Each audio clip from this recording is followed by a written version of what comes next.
Between film, photography, art, and design, I can confidently say that our next guest is somebody who lives life with a distinct passion to create. And in a world where the average time spent at a single company is 3 years, Feb actually spent 6 of his foundational years as a designer at Procurify, starting out when it was just a 25-person company. And basically almost the entire company was in the interview. So everyone was just sitting there, and then like they pulled up my portfolio and then we would just go over it. It was in this experience that he made the transition from being a visual designer to a more product-focused one, and eventually found his way to later.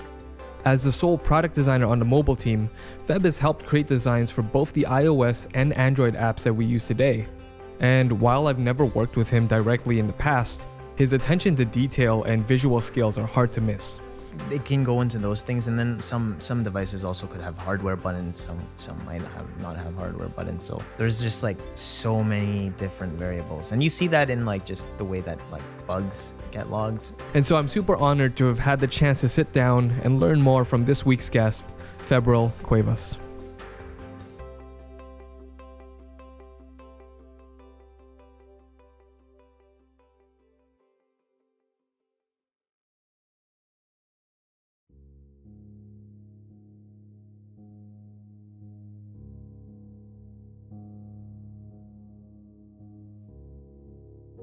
Growing up, my parents have always been kind of on the more creative side, especially my dad. He was really quite good at drawing, actually. To be honest, he did a lot of my drawing assignments when I was in elementary school. So there were times where I was just like, okay, yeah, you can see the creative side. And I think I also have a sister, and she's also really on the much more on the creative side. I think I'm less creative, but more just can put things together, and I like to work just on a visual experience more so than anything. Doesn't matter what the context is, like fine arts, anything to do with computers, that sort of thing. I think that just applies to myself in general. It seems like, at least from knowing you seem like a really like creative guy, and I was kind of like wondering, I guess when you were younger, was there like art classes you took or anything like that? Like, what did your dad do actually? He kind of did back in, because my parents are from the Philippines, so they did a lot of different stuff compared to what they do now, I think, as most immigrant families are. Like my mom was a teacher back in the Philippines, and then my dad, when he came here, he was doing like drafting and like civil engineering, that sort of thing. So I remember vaguely as a kid that he would be in the house like doing some drawings and stuff like that. But I mean, those are just like faint memories. I don't really fully know. But he's always been pretty creative. I know like he would draw quite a bit back in the Philippines. But I think growing up, I took a lot of, I think I realized when I was growing up as a kid that I wasn't super interested in like science, math, English, anything really, because I kind of learned that I was just not good at it.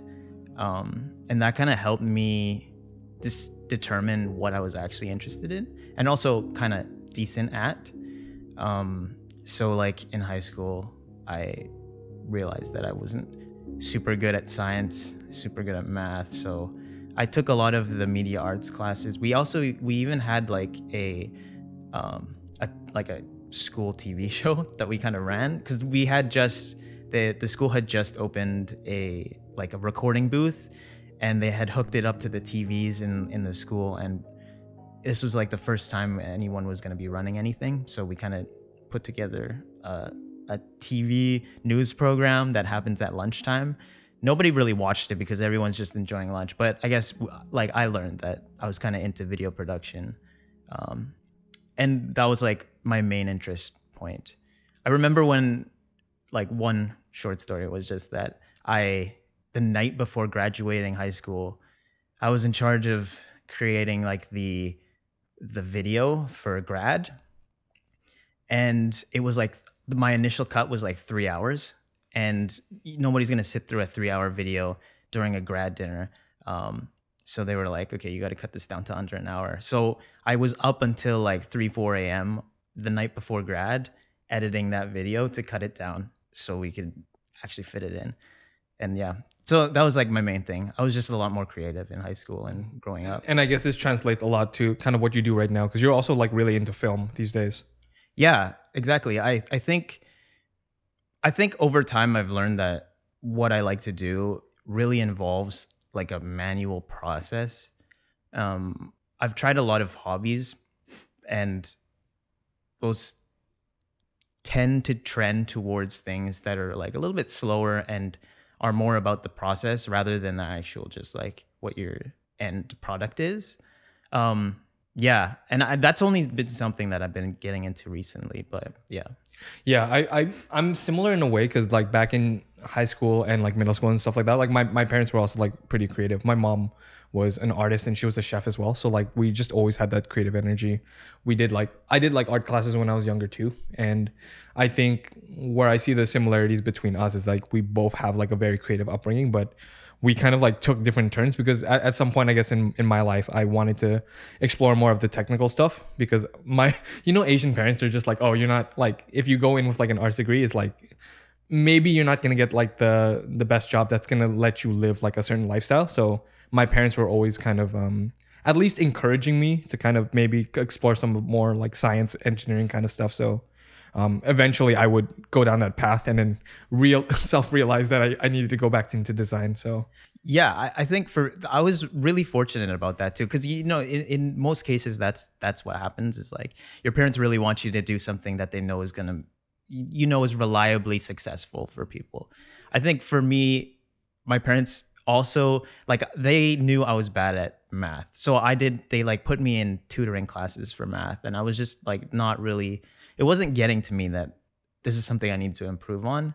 But I think once I started getting more clear ideas of what I could be doing and things that I enjoyed pursuing, they started to realize like, okay, let's kind of just let him kind of figure it out on his own. Because I think everything kind of worked out in a way that didn't require them to actually have to guide me in a direction, which I think was lucky for me. And I think that kind of carries throughout like the entire time I've been working. Yeah, I think just that line of thinking helps you at least understand that like, even if this is something you're passionate about, it might not necessarily allow you to continue that passion, especially if you need to do stuff like feed yourself and like feed your family in the future. So at least having that mindset is like really good. And I guess going into your university career, so I just want to put this out there, like among the people that I've had on this podcast already, like you're the only one who's actually had like a relevant degree to what you were eventually going to do. And that's interesting, because in 2012 you go to BCIT and you're studying under like their design program. What was the program's specific name actually? Digital Design and Development. And it had a funny, it's like the logo was like okay, yeah, the whole course was brand new when I first started, but it had like a 3D, it's like D3 was the logo, and it was like a 3D play on 3D, and it looked like something that you could just put together real quick. But I mean, it was early days. Did you know that you wanted to kind of go into that direction when you were in university? Again, it kind of goes back to the high school days where I kind of knew I wanted to get into like the media arts type of field. And the big thing for me was that I was super interested in film at the time. Like I wanted to just be in production of just videos and photography. So that was my idea going into it. And so when I was looking at the description of the course, I think there was a lot of like, oh, this looks like something that could get me to that level. Because I also wanted to go to film school, but it was just like, it seemed a little bit too expensive for me. And then I also didn't want to take that amount of time, because BCIT's course was only 2 years. And school was just like not something that I wanted to go through and take a really long time with. You kind of just wanted to actually just go out there and actually work. Yeah. I feel similar in a way. It's kind of like you learn a lot of this theory and then you kind of just can't wait to like apply it. And so like, I think BCIT for you made a lot more sense in that case. Yeah. I mean, it wasn't the best, like, cause that was the first year. And when that first year that we graduated, there was only 15 of us. So I think I think now it's improved. I think there's over 100 people that graduate every year, which is great. But at the time it was tough because everything was kind of just starting to become a thing. Like, I don't even think startups really were starting to get, or were even that big at that point. Because yeah, back then it was pretty fresh, and a lot of the tools and the subjects were changing. Because at the time, like Dreamweaver was going on its way out, Flash was on its way out, but they were also trying to like teach you some of those things. So a lot of those things, basically, by the time I graduated, were not even relevant anymore. But the course was basically teaching you a little bit of everything, so you can. For me, I took it as an opportunity to figure out the things that I would want to be doing. Right. Was interaction design something that was a big focus at the time as well? Because I was actually curious, based on like the experience you ended up going into as like a first kind of internship. So you went to Noise Digital as one of your first internships during that time. Yeah. And I guess like in terms of the kind of projects that you would eventually work on there, were they more catered towards like the film side, or was it more towards like the interaction product design side? Funnily enough, it was neither. Really? Yeah. I guess it kind of leans more towards the interaction side of things, because what it was when I went into it, it was a graphic design internship. So basically I was working mostly on smaller ad spots for the companies that were clients of Noise. So there were a lot of smaller things for like Facebook, Twitter, like banners, that sort of thing. So there wasn't a whole lot of anything relating to video or product. And those things were like, product was never on my radar to begin with. I think marketing just seemed like something new to me and something that I could get into. And while I was there, like we had started to make videos for ads on Facebook and stuff like that, or they're not really ads, but like Facebook posts. And I guess that was just starting to become a thing, was like making videos. So there was still an element of relevance for me, was like creating content through video form and whatnot. But I think coming out of that whole experience, I kind of just realized like the agency's life and just graphic design in general wasn't necessarily the one thing that I was super interested in. Okay, and I guess now that you've kind of had a chance to experience both agency and like product life, because I asked Tim the same thing. What do you think are like the main differences between those two working environments? I think it's a lot more it's a lot more structured. In an agency environment, you're really working for the clients that you're making stuff for, and I think that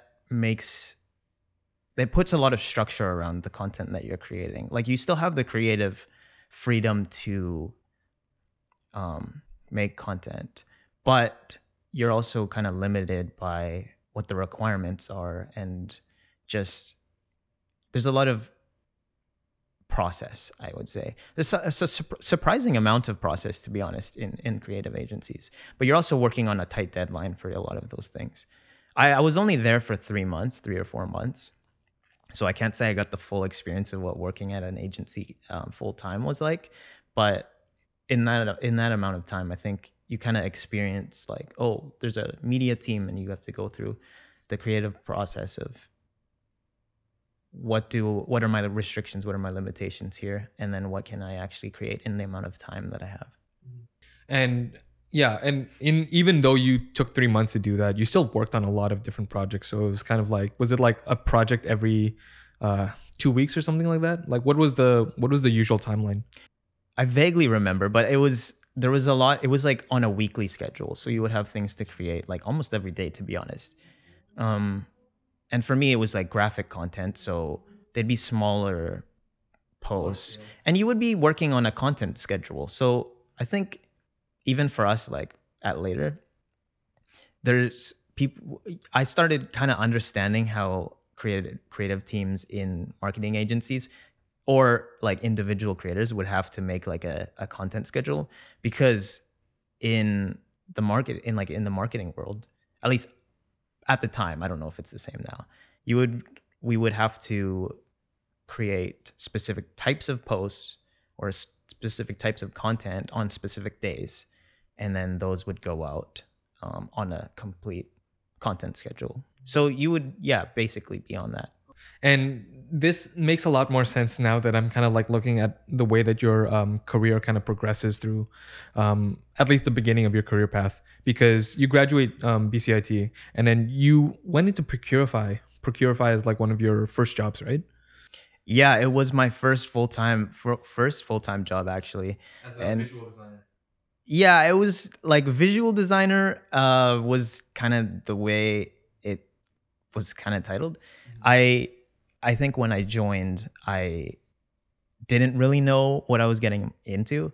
It was a really unique experience because I think coming from that marketing background, and I was only 19 at the time, so I didn't really know what I was doing. I also had no idea like what product was or that sort of thing. Because when I was building my portfolio out of school and out of the internship, what I would do, and even before that, actually applying for the internships, I would actually build a website to separate myself. I would build my website, the same sort of template, but I would put each company that I was applying to, I would put their logo on that website, and then I would like basically make it like specific, catered to them. Wow. And then I would send that to them and then see if I would get a response. I mean, it didn't work most of the time, but when it did, I think there was a lot more conversation points to talk about. I can see where that kind of agency mentality comes into, because you're trying to kind of capture the user's attention, right? And I think when you do that as well, it allows you to kind of think about their design system and how you can actually apply it to your own website. Before we even get to you working there, how did you even hear about Procurify and like this opportunity? It was funny because at the time I had just been like Dribble, the website, the like design website. I had just gotten an invitation to get on the website because it was just used to be. I don't know if it's still now, but like you had to get invitation only, which was pretty cool at the time. I mean, it's completely changed, but I had posted some work on there, and it just so happened that Procurify actually, one of the designers at the time, Kitty, she reached out to me through Dribble. And then that's kind of how I got into contact with them, because I had never heard of the company before. And again, product was not really something that I knew a whole lot about. So yeah, that was like the initial contact. Like they contacted me basically. And then at the time, what's interesting about this is at the time there was a team of like 25 people, right? And like this was 2014 around. Yeah, this was 2014. Yep. Okay, what do you remember about just kind of like at least learning about their company and how like small they were? It was funny because back in the early days, I remember the first time I walked into interview, it was, our office was above a Sleep Mart, a mattress store. And I had no idea where it was when I was walking in, but there's like a set of stairs that you go up. And I remember walking up the stairs, and then it's just the office. There's no entrance. It's just like you walk in and people are just sitting and working. It's like really what you could imagine a startup being at its early stage. That's kind of what it was. I didn't know that at the time. And then I remember I walked in and then I was like, I'm here for an interview. And then I remember going in for that interview for the first time. It was just like one of those casual coffee interviews type of thing.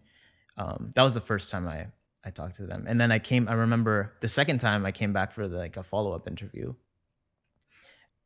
It was so unique because I guess everyone seemed interested in what I was doing for some reason, even though not even myself, I didn't even know what I was doing. So they brought me into the meeting room, and basically almost the entire company was in the interview.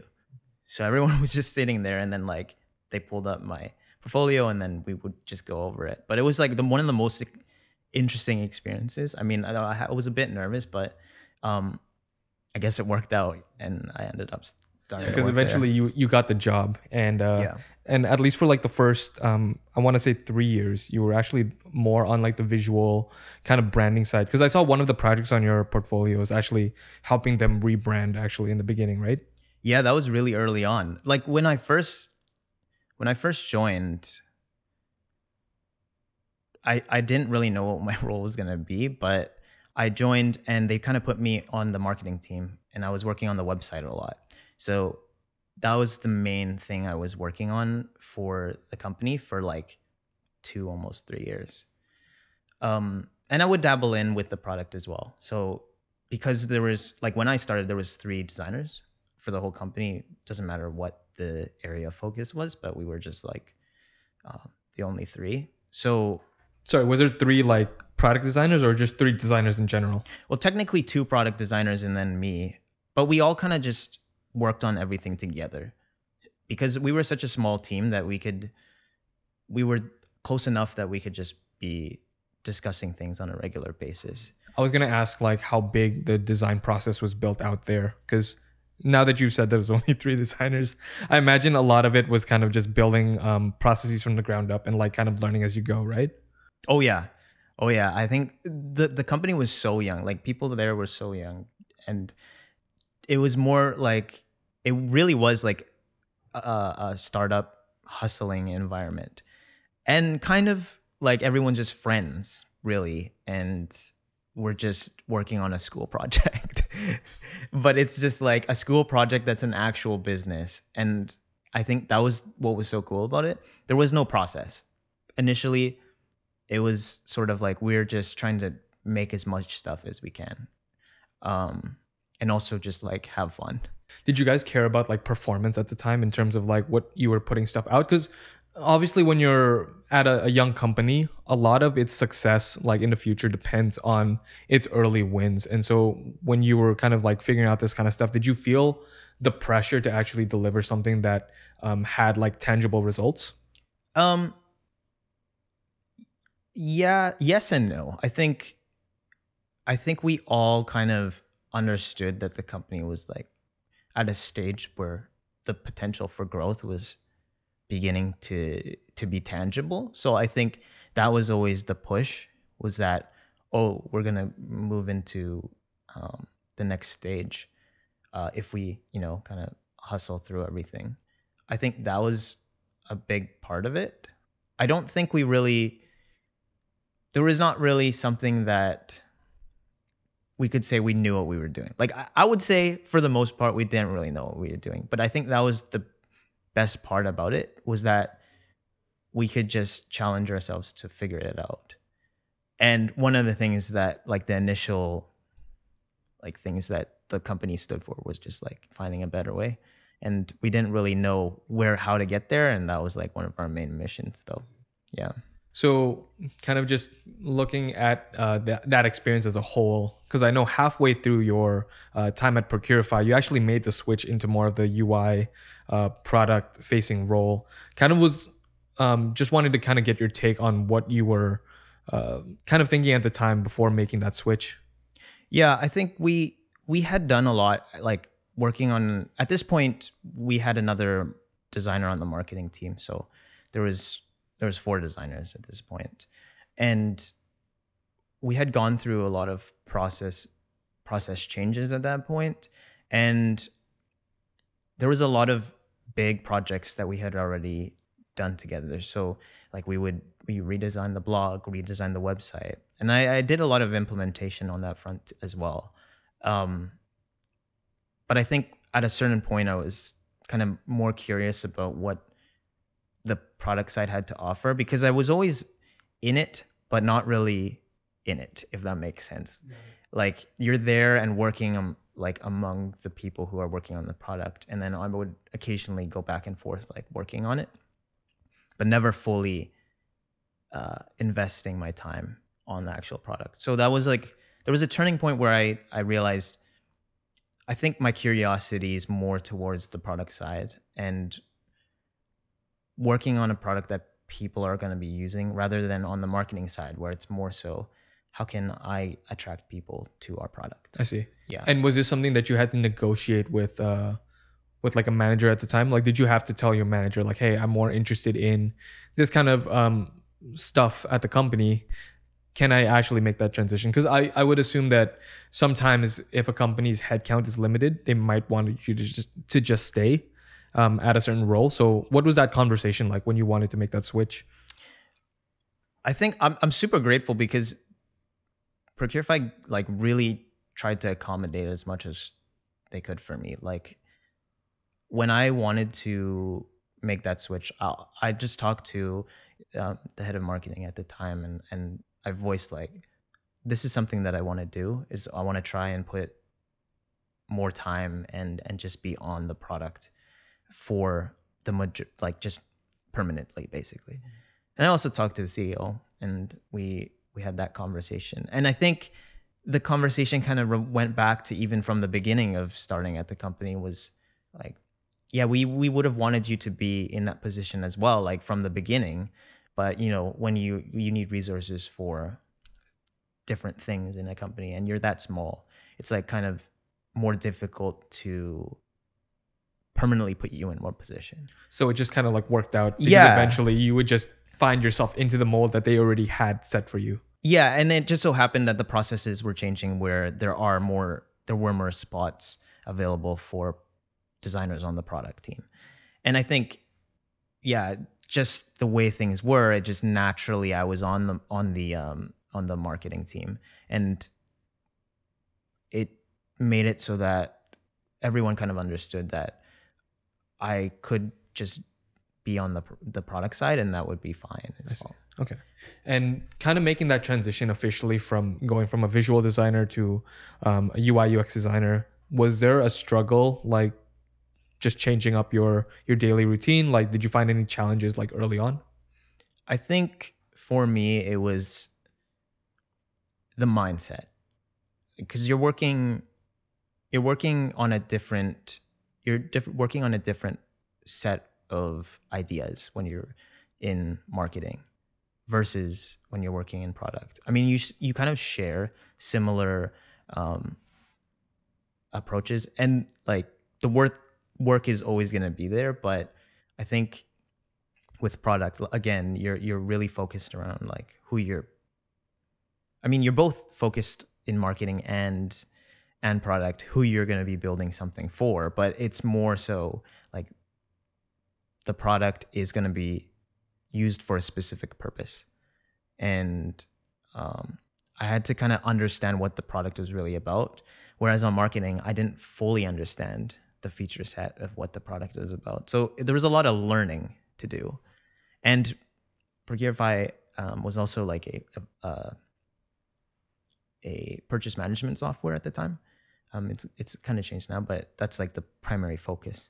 And it's not really easy getting into that when you're not really familiar with like finance terms and those sorts of things.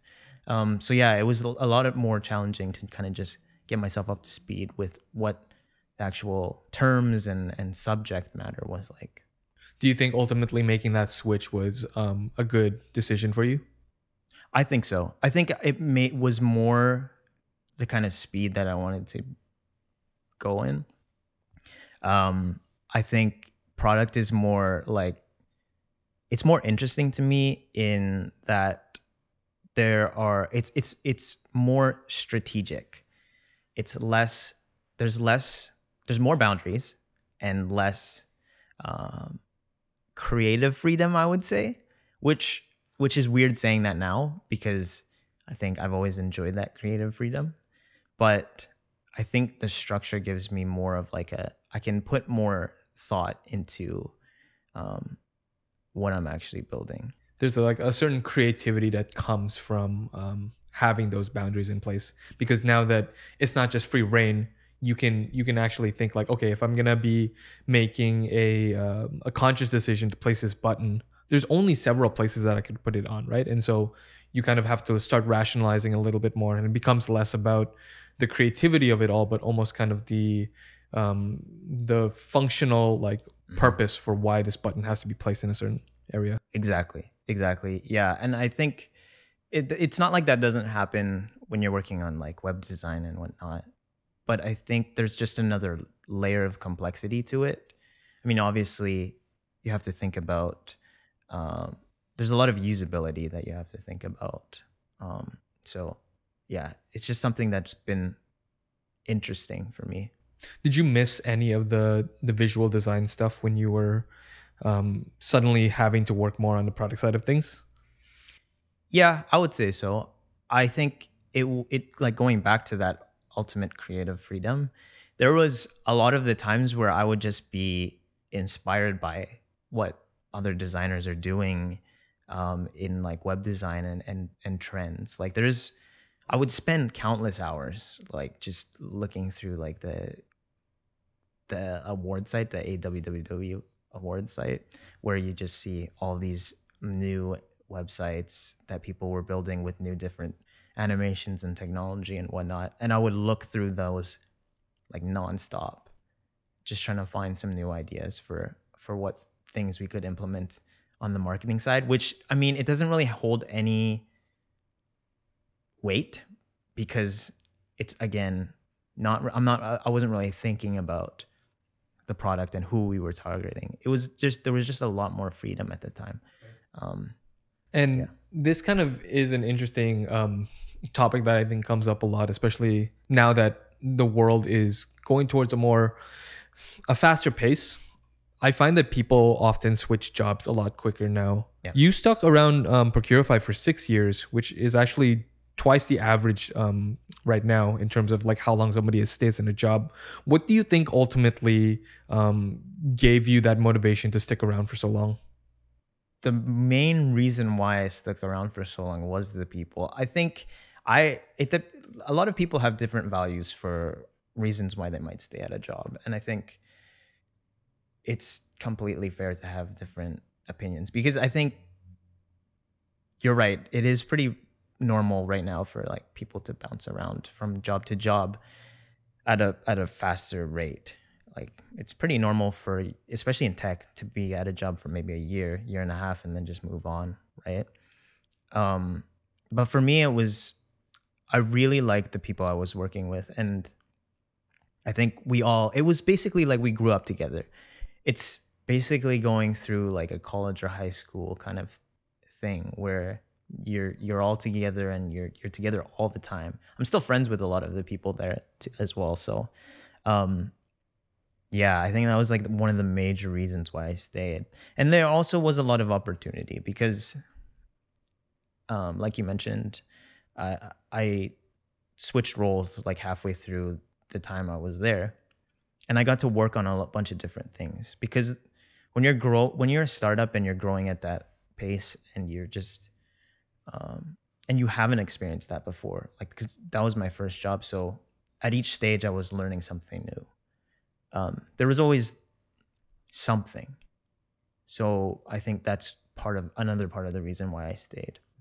And I think going back to the idea of the people, I think actually team culture drives a lot of motivations for why people stay, including myself. And I know you eventually would follow one person all the way back to later, Aman, who is a good friend of ours too. So I kind of want to talk about that now, since we actually joined later around the same time, almost 2 years ago. What ultimately, I guess, led you to leave Procurify and look at later? How did you even find us in the first place? Yeah, that's a good question. I was leaving Procurify because I go by gut feeling a lot of the time, to be honest, with a lot of the decisions that I make. And I could feel that I wanted to do something different. I like design and I liked being in product, but having been in it at the company for that amount of time, I think curiosity and just wanting to do something new was something I had to do. My gut was telling me that I had to move on. And it was tough because I had those conversations with people at the company. Because it was important that I was transparent with like the way I was feeling, and like for reasons that I owed it to the company to at least give them where I was at, where I was feeling.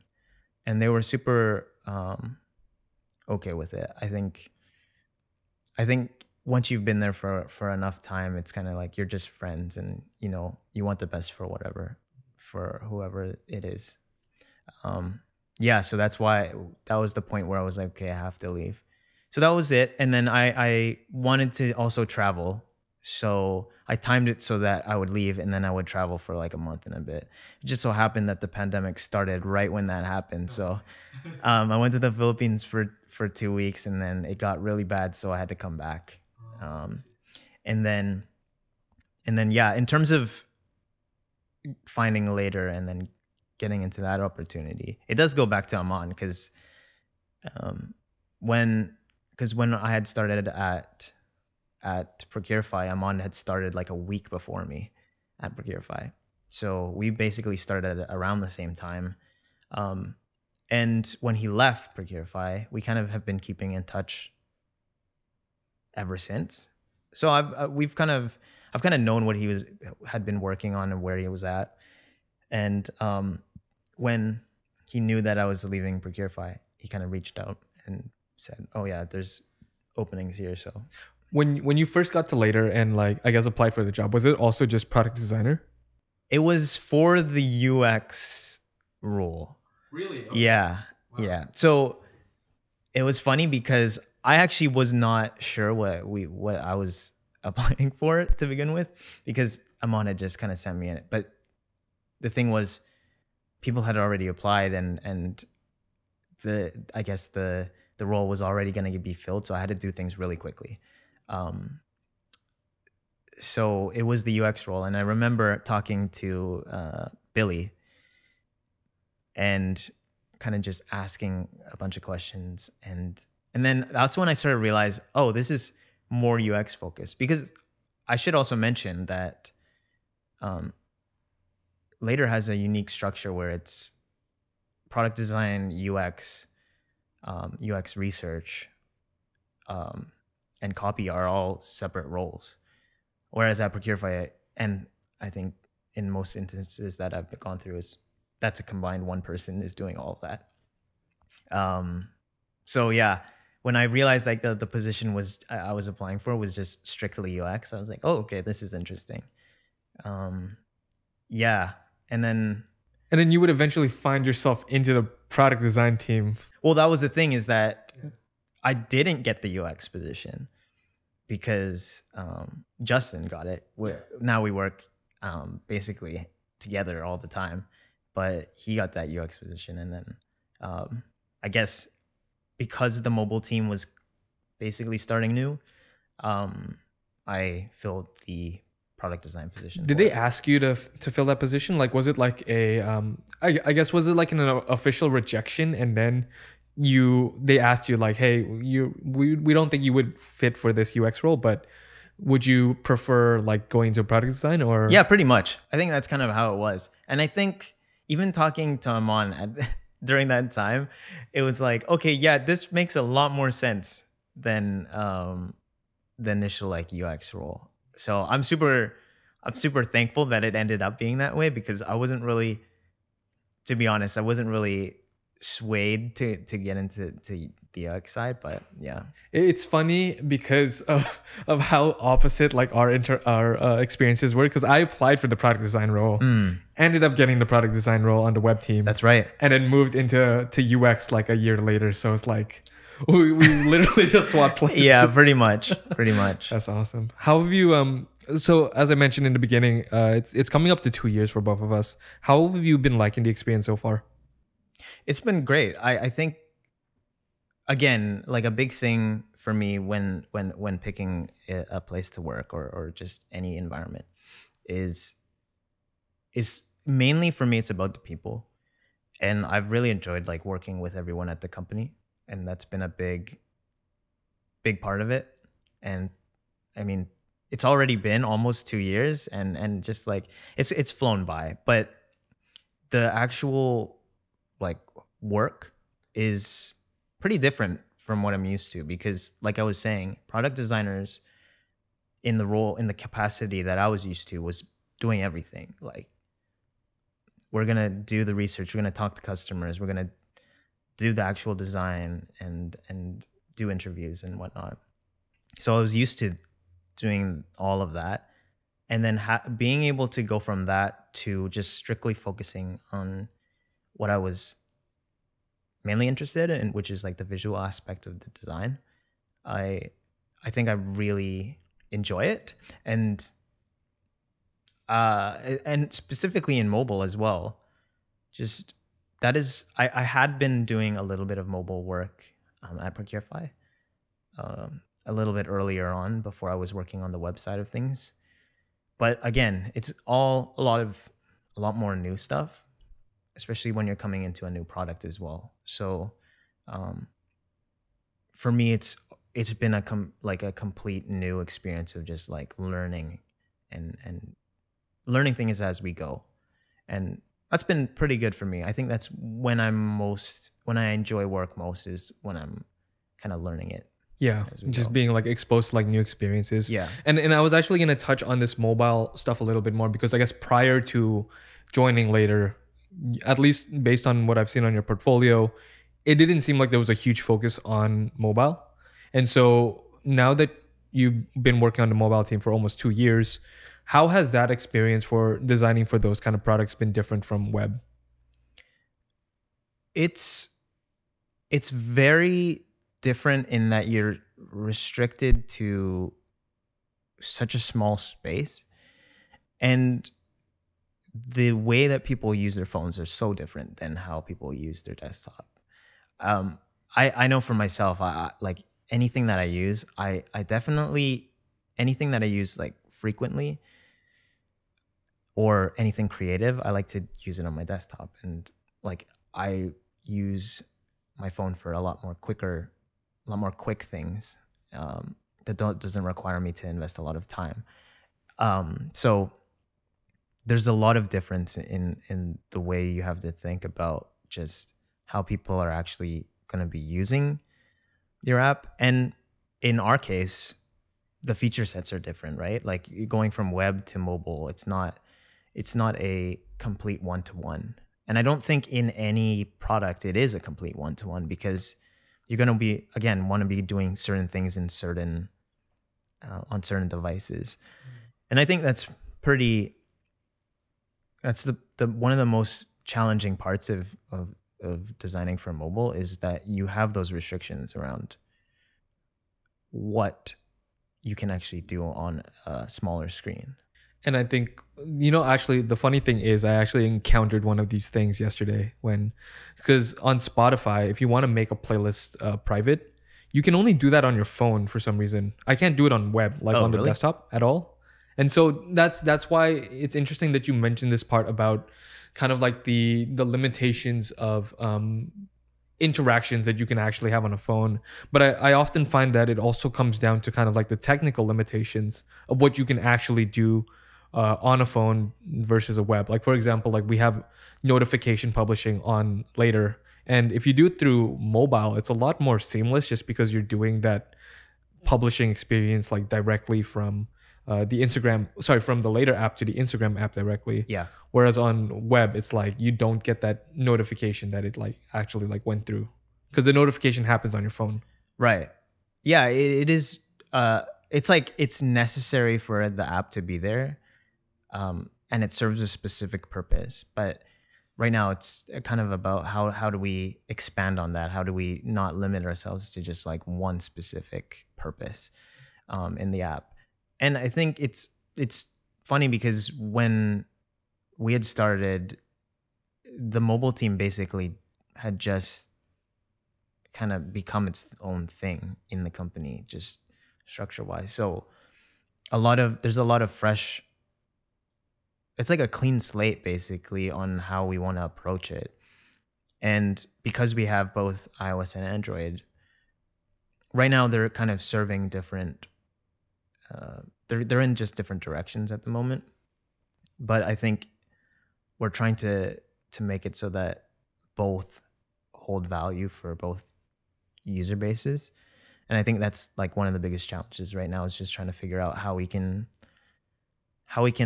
up the value of our app while also just keeping in mind different platforms have different users, and the way that they interact with specific features is also very different. And on the topic of space, as phones kind of grow in size over the years, I'm actually genuinely curious about the, I guess when you're designing for specific mobile screens, is there kind of like a specific screen size that you design for, or do you have to like, do you have to constantly design for a bunch of different ones? Because I know, for example, like on the iPhone 12 and the 13, like the screens are actually like really long. So when I have my artboard on Figma, sometimes I look at it and I actually don't believe how long the phone actually is. Yeah. I to be honest, iOS is probably way easier than Android is at the moment, because iOS has like, you have a specific set of devices, and for the most part, like that the width doesn't change, but the height does, and that's a lot more easy to deal with. But Android, we have so many users that are using so many different devices, and they could be very old devices as well. So the resolution is going to be completely different. But then also just what like software they're running, or what OS version they're running could be completely different. So there's a lot more variability on the Android side of things. Right now, we mostly just design under like the most common size, and then try and work around that. But it's not easy. We haven't really figured that out yet. Yeah, because it's not necessarily like the biggest change, but it will cause, like, let's say for example, it'll cause copy to like wrap maybe sometimes, like if you have like a certain copy that you want to fit in one line, and then if you have to design for a smaller screen, that copy might not fit. Yeah, it's like it can go into those things, and then some devices also could have hardware buttons. Some might not have hardware buttons. So there's just like so many different variables, and you see that in like just the way that like bugs get logged, and if any crashes happen, they're just like on specific devices where, oh, okay, well, I don't know, maybe we do have to think about it if it happens quite often. Yeah. And on the topic of hardware, I think what's interesting about the mobile space is that as the years go on, we obviously have access to more just intricate technologies that are easier to do when you're on a mobile phone. So for example, like VR, AR, like that stuff is a lot more applicable when it comes to creating experiences for mobile apps, because you can't really do that with like a webcam on a laptop as much. And I guess when you think about that, do you think there'll ever come a point where the mobile app kind of, I guess, becomes its own separate experience from like the web app? Because like right now they're kind of like, I wouldn't say that they're identical companions. Obviously, like sometimes you need both of them at the same time, but sometimes people just use the later app by itself, right? Right. I think it potentially could get to that point. I think ultimately it comes down to what value are we actually providing, because if it's the same or lesser value, then I don't think it's going to be worth it. I think that's like a big thing about just the way that product is. There has to be a reason for something to be done, I guess. It's not as simple as just like, oh, let's just separate it. Because there are instances where we think, oh, what if we just separate this feature and then make it its own app, and like separate it outside of the current mobile app. But it's not something you can really easily do, because obviously you have an app that's already built, and to extrapolate features and whatnot and make it its own thing is pretty difficult, especially when you don't have the resources to do that. Because our team, when we first started out at the company, like we didn't have that many devs to be working on both platforms, so rolling out features was a lot more of a slower process. I think we have a pretty good sized team now where we could think about doing that, but it's hard to envision right now, like at least in the near future, that we would be able to like completely separate each other. And that's another topic that I actually want to talk about is kind of like that development aspect. So when we were on the same team, one thing that was different between the web developers and sorry, one thing that was different between the web designers and the mobile designers, well, no, mobile designer is that we actually did some like coding implementation and you actually didn't. So prior to, I guess, working at Later, did you actually have any coding experience? Yeah, I a little bit, not on like products per se, But on like a personal level. yeah, I like doing on the marketing side of things when I was at Procurify. Like I was doing quite a bit of like updating the website on implementation. So I was used to HTML, CSS, and JavaScript, that sort of thing. But it's not something that I have done much of, like just in day-to-day work. In hindsight, I guess when you're kind of like in a place where you have to design for products, do you think that designers could ultimately benefit from learning more of the development side of things? Like how has, I guess, if at all, has development let you either accomplish things differently than if you didn't have that skill set, or has it allowed you to think in a certain way that helps you ultimately? Yeah, that's a good question. I think it does. I think whether or not you're a designer, I think it is valuable to learn some sort of development. It's kind of like understanding a language, another language. And I mean, if you believe what is to be true, that like development is the future, then I mean, it is a language that you should try and like understand the basics of. But I don't think that being a designer who needs to know it, needs to know how to develop. And I think it's not something that for me is something that like I really wanted to deep dive in. Although having been working on the mobile side of things, I have been trying to do a little bit more understanding on how the structure around development for mobile platforms works. And I think it's kind of interesting because it's actually quite different from web. But yeah, I think it's about communication, really, because by knowing how the language of like development language works and like what people are talking about is pretty valuable when you're just trying to communicate with developers. Because you want to at least communicate if there's like a certain interaction that needs to happen in this way. At least you have like common terms that you can use between the two. Yeah, and I think even like for project managers and whatnot, you can, like, from my experience, they can kind of understand a developer's language.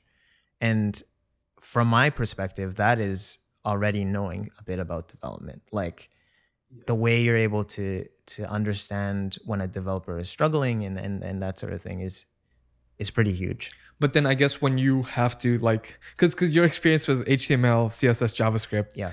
But you work with like Swift, I'm assuming, and like what is the Kotlin? Android? Kotlin, yeah. So did you have to learn those as well? No. I think those are just completely separate. I don't think like for implementation on the mobile side, I don't do any of it right now. But in terms of like being able to communicate certain decisions. Yeah, I think it's, for me, it's understanding how like Google and Apple structure their guidelines and whatnot. Because I think developers, basically, a lot of the components are based off of what is prescribed basically from iOS and Android. So if I were to summarize this in a way, it's almost like, it's not that you have to learn the language itself, but if you use something like the design system as kind of a basis for where to get your nomenclature from, that almost acts as that bridge between design and development. Like if you would both understand how the design system is built out from those companies, then that is a talking point that you can actually use moving forward. Yeah, I think that puts it like together pretty nicely. I think it's important to kind of familiarize yourself with it. But yeah, knowing the actual language is a lot more difficult. And it takes a lot more time, I think. And I think people kind of get scared when they feel like, oh, I need to learn how to code. But it's not really learning how to code. It's just learning how to communicate with others on your team. Yeah, especially like it's a different story if there's like no developers and we need to have the app done. But the developers that we have are pretty talented, and like they're going to be doing things a lot faster than I would ever do it. So it just doesn't make sense for me to be doing those things. Got it. And then kind of moving on to another topic about kind of like junior level designers, because there's a lot of juniors who listen to our podcast. And one of the things that I would imagine them kind of thinking in their heads, or one of the things that I've noticed about a lot of portfolios these days, is that a lot of people kind of just focus on mobile experiences. Do you think that when it comes to putting together your portfolio, do you think you should choose between one type of device to design for over the other? I think the attracting like design platform is always iOS. Like everybody, it's like the most marketable. Well, at least it has been. I don't know right now. I think Android has kind of caught up, but people just gravitate towards that. But I don't even think that it really necessarily matters. I think it's just kind of just designing what you think would work in a certain instance, especially when you're super young as a designer. I think what is more key is the way you're able to communicate with people. I think the design that you put out there is like the first point where, oh, like this is someone has an eye for design. But that's not how it actually happens when you're in the actual day-to-day of work. And if you're actually trying to find like a role, it's more so on the communication side of things. Yeah, and the reason why I asked this is because I find that a lot of designers go in with these iOS projects, but then the roles that they actually end up doing more cater to like desktop. And so I kind of wonder if the design principles, especially because based on our earlier conversation was around like kind of like the differences between designing for the two. When you're a junior and you're kind of like set up with like this kind of predefined space where like things might have a bit more constraint to design around, and then ultimately having to go to desktop, which is kind of like there's a lot more freedom, but with that freedom it's almost kind of at the expense of not really understanding where to exactly place buttons. Do you think it becomes kind of like a hurdle if they go through that path? I think the thing is, it's a lot easier to make a visual design on mobile because you don't have to do as much. Like you don't have to present anything really. But when you have to do some sort of design for web, you have a lot of space and you have to fill it. And when you don't have any ideas for like what you're actually designing, just on like any level of like some sort of side project, even for someone new to design, a blank canvas is pretty intimidating. And I don't think it's as easy to come up with something that's visually appealing on web other than like a website. But to develop a product and put that out there, it's a lot more difficult. So I think that's probably why you would see just more iOS screens. It's a lot easier, I think, just to put together. But then also, I think that's just the way things are trending. I think most students, I mean, I haven't been in school for a while, but I think for the most part, that's where the education is trending towards. Like, I think they're trying to make it so that you see the carryover from mobile to web rather than seeing the opposite. Yeah. I don't know if that's true, but yeah. Yeah, so I guess moving more from your experience designing web products into mobile products, is there anything unique that you experience from things such as like translating needs from like product owners and stuff like that? It can be a little bit difficult because I think what happens is you do have product owners right in place that are the ones to kind of filter out features. So a lot of the time it won't even get to you that you have to there's this specific set of features that we need to figure out how to get it into the mobile app, because usually there's some decision making involved before that. But in the cases where we're trying to like something has to get put in, there's more investigation that has to be done and a lot of thinking involved. Specifically at later, it falls a lot under UX in that circumstance where UX does a lot of thinking on like, what do we include in this flow and what can we start to think about on the design side for where this could fit in. And I guess if you're thinking more like company-wide strategy, you also have to figure out whether or not these products whether or not these features are gonna live on both platforms, or if you have to like pick and choose. And in that respect, are you do you find yourself having to kind of rationalize whether or not we should take a feature that we have from web and put it into mobile, or is it kind of a discussion that's already happened even before it gets to you? I would say that's usually a discussion that's already happened. There aren't really many calls that come down to design where we're like, okay, this doesn't make sense. But there are situations where that might happen, where we'll be working on a feature and it might not seem like it makes the most sense. And we're just like kind of, you're kind of just filling a hole basically. And in those situations, it's a little bit harder because you're still kind of constrained by the fact that it has to be put into place. But it's like not the easiest, or it's not the most ideal experience for users. Balancing that is one of the most difficult things, I would say, for building something from web in a mobile app, is like, that there's just so much more, there's so much more you can do, and to have to kind of push it down to mobile and then just make it as limited as to a limited set of functions, and that's like might not be the best way of doing it. It's tough, but I think ultimately you have to think about where the app can be in a certain amount of time, because it's usually stepping stones into something bigger. I would hope so. So that's generally, I think, the way to just think about those things.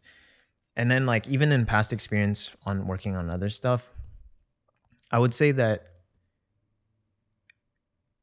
it's just like, you just kind of have to figure out what is essential, because a lot of the time you're just not going to have a complete one-to-one carryover of web to mobile. And does it ever kind of go on the opposite spectrum as well? Like does a feature ever get thought of more for mobile and like retrofit it into web in a way? Or like at later, is it more naturally just web to mobile? I think just because the way that our app is that it goes from web to mobile a lot more frequently. I think what we've been moving towards, at least on the mobile team, is that we build our own features and prove its value where it can be something that we could consider for web. And I think that's an area that we want to focus on, is just building things that can live on mobile as its own thing and hold its own value. Because like we're discussing, it's a lot harder to take things from web and then carry it down, but moving things from mobile and just focusing on how we can just improve the experience overall is just something much more, I think it's just a better mindset to have. Do you think as a naturally artistic person, do you find that your energy kind of is splitting up well between work and the creative stuff that you do outside of work? I think so. I think it's it used to be where I would be doing design all the time. Like when I had just like graduated and I didn't really know what I was doing, it was design like 24/7. I was just like designing, doesn't matter what I was designing. I would just dabble in everything. Like there was a point where I was just like trying to make Tumblr themes just cuz I was just curious. But now it's become more of like work is something I'm passionate about and designing products, but I separate that from I mean, I'm trying to separate that more from things that I enjoy doing outside of that. So a lot of the hobbies, um, a lot of other hobbies that that I've been dabbling in have been on the creative side, but they're just kind of unrelated to the product, I would say. But I've just been enjoying doing. So it seems like you're able to like mentally distribute your energy between like work and the stuff that you do outside, which is good. But I also think sometimes you feel like there's kind of like a crossover, and then maybe some days you feel like some of your creative energy is like expensed on work, and then kind of takes away from your life. Right. Yeah. It is mostly just getting over that hump of like I don't want to do anything right now, and I'm at home and I'm comfortable. So forcing myself to get out there and just enjoy doing whatever creative hobbies that I enjoy doing, which has been like mostly film photography lately, is gives me more energy to do other things. And I think it's like recharging the battery just so you can do more things. That's what happens. It's like I have the creative energy to do work and do the design work when I am happy doing my hobbies and whatnot. So how has later contributed to you refinding your creative energy? Because we've obviously had a lot of different programs at work to kind of try to recharge people. We have no meeting Wednesdays, for example, which have been really helpful. We have later long weekends, which are just later's way of giving us just more time to kind of get back in touch with our lives. What have you found has been the biggest impact in terms of working style that has allowed you to regain some of that creative energy? I think, I mean, a lot of what you said, really, like the later long weekends I mean, they're great.